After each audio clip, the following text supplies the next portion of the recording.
Figma just announced Figma Motion, and they're coming for Adobe, but not in the way you might think. In my view, Figma Motion is not ready to replace After Effects. But if you can do even just the basics from inside of Figma Motion, well, it means that most people won't have to leave Figma to do motion design because it's built right inside of the Figma UI. I got early access and I've been playing with it a bunch. So today we're gonna cover the UI, how to set up your layers to make animation easier, how to make keyframes and manage the timeline, and some more fancy stuff like multi-level animation and best practices. Let's get into it. So I do Totoro because it's really cute and there's a lot of little layers in here. So if you want to follow along, you can go to the URL right here and you can copy the elements, paste them into your own Figma file, and then follow along with me because we're gonna head on into Figma Motion. da-da-da!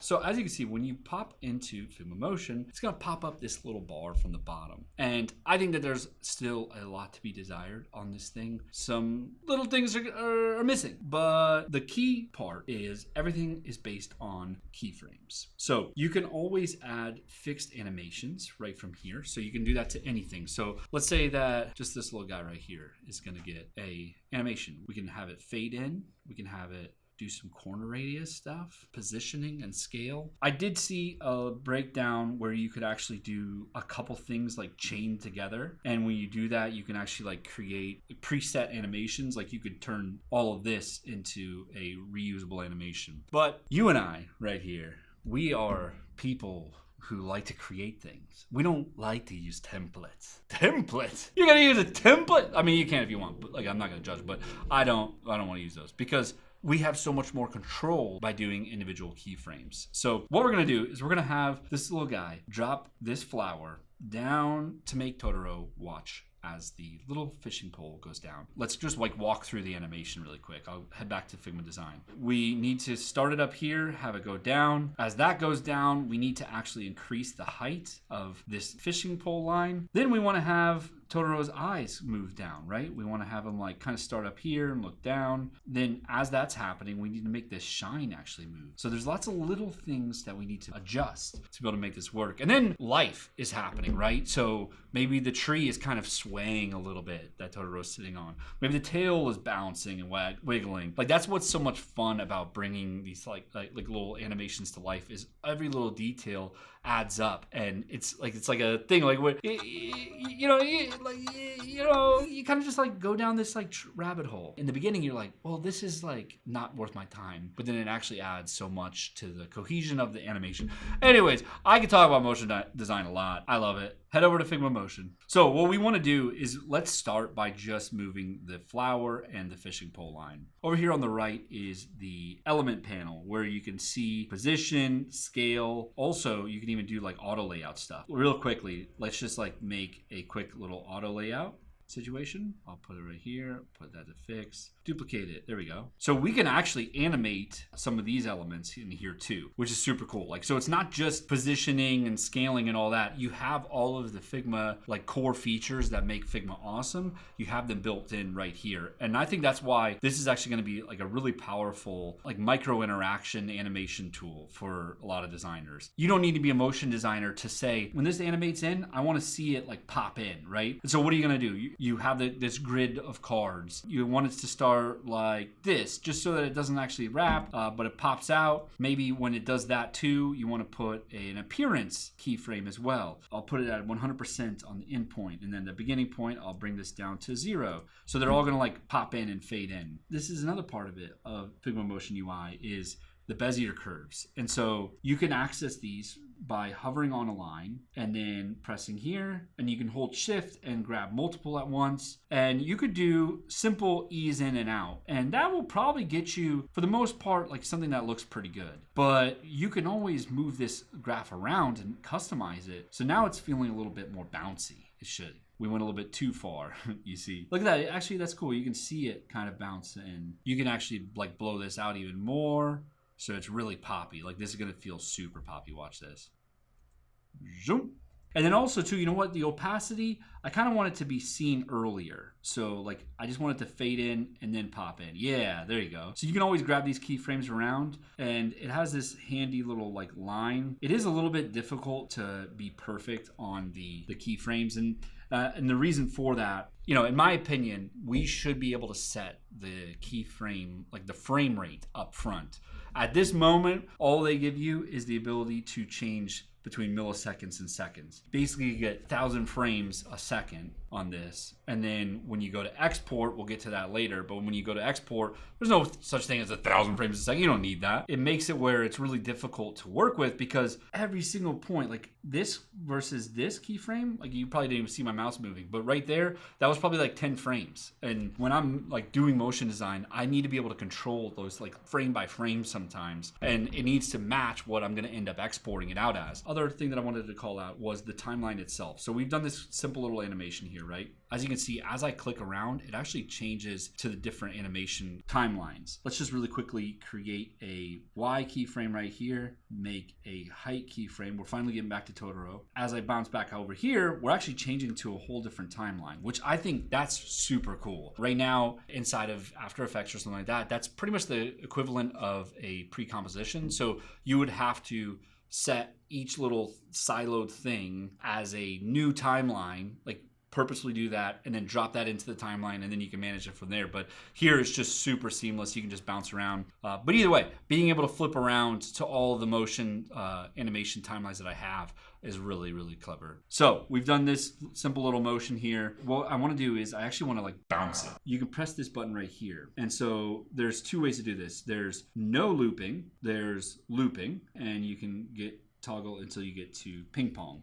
This is something that will bounce backwards. You see the timeline's going backwards. But I don't like this whole gap right over here, right? So what I can do is I can just grab right here and drag it over. But that's a little too fast. Maybe we go to like 1500. One cool thing is you can always grab all your keyframes. You can grab over here and it's like kind of a mess. You can grab these right too, and that's okay, but you want it to scale actually. Like I kind of want it to scale. So you can always grab all of your keyframes, hold Alt or Option, and as you're doing that, it's actually gonna scale just like it does in After Effects, which is really nice. So yeah, there you go. Cool.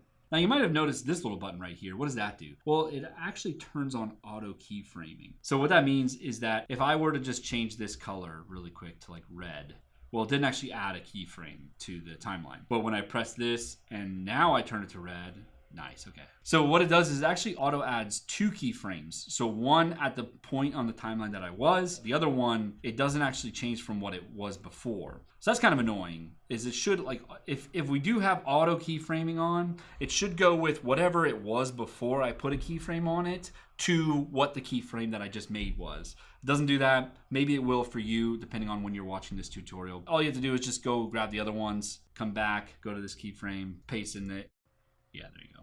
So that is the basics of the UI. Obviously, you can zoom in and out. You can hold Command and zoom in and out. But let's go in and actually go do the animation on Totoro because there's a lot of stuff that I want to get into over there. The key thing being that I want to actually do some multi-level animation because that's what's really awesome about this is you could look at each group inside of the layers panel as its own pre-composition. So like for instance, let's say that the whole head is going to move, right? Let's say that we start up here, we move down here, and then inside of that, we can click in and animate these elements as well. So let's go do that. We already have it where the flower is kind of like has a keyframe. Let's head on into here. So we've got some keyframes for the flower, dropping, and the line. And notice how I can see these perfectly over here because I've named my layers. So even over here, the eyes, I got right eye, the pupil doesn't, which is kind of annoying. So we should actually go do that. We should do R pupil,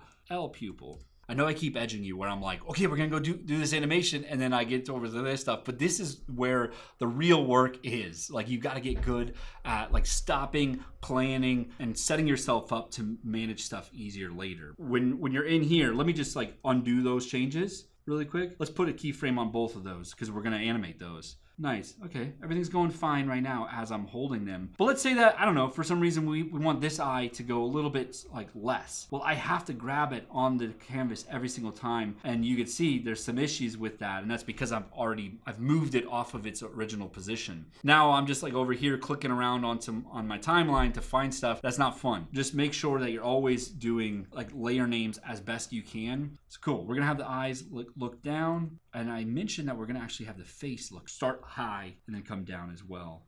So let's set a keyframe on the face, and maybe it goes a little bit lower than what it is by default. I'll put on Auto Keyframe. So look at that, multi-level animation. You know, we're moving, the whole head is turning downwards, and the eyes are moving down as well. And I think we gotta like amplify that by actually like adjusting how the whiskers are going to move, because they shouldn't move as fast as they are right now. So I'll probably actually move those up a little bit, just slightly. So kind of like parallaxes a little bit, you know? But let's just add like a little Y scale to them, because they're kind of turning. So the way that it's going to be animated in person should be just a little bit under. Yep. Yeah, look at that. That looks great. The mouth is moving too fast though. So let's also put a Y.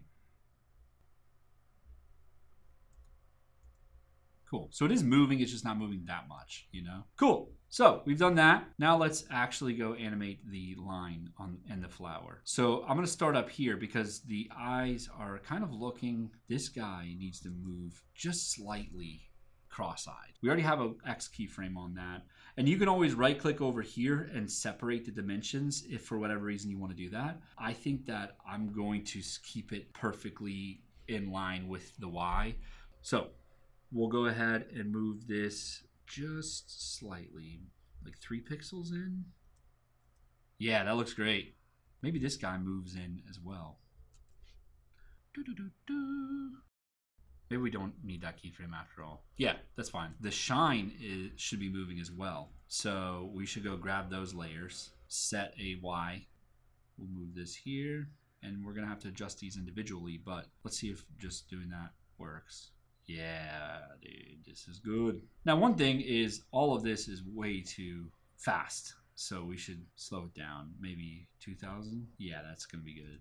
Okay, and you'll notice that when I've got this layer selected, the controls over here are actually up on this area, and all of the movement stuff that I'm doing is all around this. Whereas let's just like really quickly make a frame, and then inside of that frame I'm gonna make a line like I had. So when I go to animate this, it's going to be in the center point. It's not up here. And the way that I did that was by moving the anchor point. So you can press this button here, or you can press Alt or Option R. And in doing that, you're actually gonna move the anchor point around. So we could actually do it over here, and as we're rotating, it's based on this anchor point. As you saw over there, I did it on the top of the line because that's kind of like where it's touching the mark of the fishing pole. And so you're not actually going to be able to use any of this stuff. You're going to have to actually move it from the canvas side. But you can see when I press Option R again, it kind of adjusts. So you will be able to tell when you're actually editing the keyframe or not. Editing the anchor point, not editing the anchor point. Editing the anchor, you get it, yeah. So I did that over here. That's why this anchor point's up here. And that's gonna make it way easy for us because over here, I'll move to the final keyframe. I feel like the height's gonna need to be like something like this. Hey, when I was testing with this earlier, this keyframe buttons were not here. So Figma is already moving on this, which is awesome. So yeah, you can seek keyframes with that. There we go, we're moving. Let's go to the flower keyframe. I think based on where he's looking, it's kind of like right around here, you know? So that means that the height of the line needs to be here. There we go. Okay. Stop working with there and only work with previous and next keyframe buttons because that's so valuable. Okay. Perfect. The flower has dropped. Ah, look at that. It's so dope. You know what though? It's like it feels fake. And the reason for that is ease curves. Let's just grab all of these layers. What I did right there is I pressed Command A, Control A if you are on Windows. And what I'm gonna do is just press this guy. So I do have to press Shift and grab all of these at once. And see, it is a bit random on when stuff is getting keyframes or ease curves or not. So I can always just switch this to a linear. And then I think from there, I'll grab this and play with it until I find the right vibe. I think this is gonna be too punchy. I think it's gonna be like super ease in or ease out. That looks dope. Do you like that? I just made that. Maybe we'll put a little ping pong on it. It's cute. So I think what I would love to do next would be to animate all these little things, right? So why don't you go from here and do that yourself? You know, maybe animate these ears so that they're rotating, and notice how the anchor points have already been moved down there. You know, down here we've got the tail. That anchor point hasn't moved, so move that up here and do some animating with it, like a little wiggle waggle, you know? What would the steps be to actually move all of this stuff so that way the tree is kind of swaying just slightly, you know? Like that stuff's gonna be so fun. And that's what's going to make this feel alive. So if you've been following along, you've got some good stuff, but I'd love to see what you can come up with. And the way you can do that is by exporting it and then dropping it online somewhere, tagging me. But the way that you export is actually really simple. So right now, if I have like a square and I go to export on Figma, you can export it through PNG or whatever kind of stuff that you want to do through this plus button. Well, whenever there's a motion animation timeline on anything that you made inside of Figma Motion, there's going to be a different type of export. So you could export it still the same way with the, you know, PNG and SVGs and all that stuff, or you can switch over to the animated segment. And from there is where you can swap into a WebM or GIF, which is super cool. By the way, if you say GIF, let me know in the comments so I can like roast you, because That's not the way you say it. okay, it's GIF. Even in that though, you can control the frame rate, the looping. Like this is super cool, like actually a very advanced exporting system, because you can also do 2x, or even, let's see, does 10x work? And it's going to be massive. File size is TBD, probably a gigabyte or 5. But it's super valuable to be able to do all this stuff. Like there's like tools that just do this sort of thing, which is really cool. I'm like really impressed with how much they did on this. Quality high always, but so anyways, and this is also where you can control the frame rate. Now for me, I'm the fact that you can't control the frame rate specifically, like a 15 or a 10, like that's kind of like my range that I like to be, because it feels really handcrafted, like stop motion-y. 12 is good. It's just kind of like funky that they force you into those little spots, and also that you can't control that before you actually go to export. But yeah, so it automatically saves it, but you can also preview it right here on this preview page. At this time of recording, there's no way to share this, but this page looks way too fancy not to be shareable. So I'm sure that there's gonna be a share button up here or something like that that lets you have these like live export links where anybody on your team can go pull from this file and download it specifically, which is just super cool. I love the way that Figma has dropped this into the system, made it shareable and collaborative and all the fun stuff. And we can see all of it right from here, you know?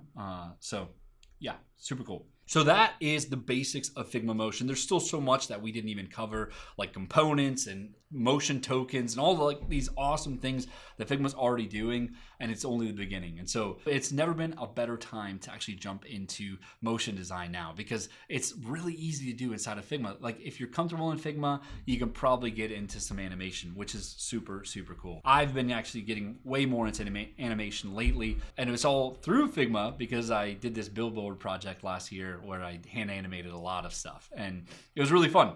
And so this is actually kind of one of my big passions is motion, but I also talk about design and UI UX and development and AI building and all this stuff that we can get into as solo creators right now. It's never been a better time to get into the builder space. So if you got anything out of this, make sure you like, subscribe, and watch me on my next video, because I'm sure I'll be talking about something that you find interesting as well. Follow me and talk to me, and I'll see you on the next one. Bye. Love you.